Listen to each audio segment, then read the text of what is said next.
Hello అందరికీ, నేనైతే ఆలుగడ్డ కర్రీ ఇలా చేస్తానండి. చిన్న చిన్న ముక్కలు కట్ చేసి కొన్ని వాటర్ వేసి ఉడకబెట్టి పక్కకు పెట్టేసుకొని ఇప్పుడు తాలింపు వేసుకుందాం. తాలింపులో జీలకర్ర, ఆవాలు, ఉల్లిగడ్డ, పచ్చిమిర్చి, కొద్దిగా అల్లం వెల్లుల్లి పేస్ట్, పసుపు ఇవి యాడ్ చేసుకున్నాక ఇవన్నీ మగ్గాక కొద్దిగా మెంతం కూర యాడ్ చేసుకోవాలండి. ఏ కూరలైనా మెంతం కూర వేసుకుంటే చాలా టేస్టీగా ఉంటాయండి కర్రీస్ అన్నీ.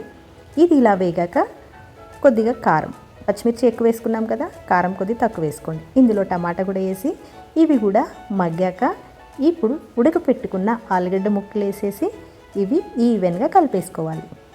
ఇది పొడి పొడిగా ఉంటుందండి కర్రీ, చాలా టేస్టీగా ఉంటుంది. చారుతో కానీ పప్పు చారుతో కానీ తినొచ్చు.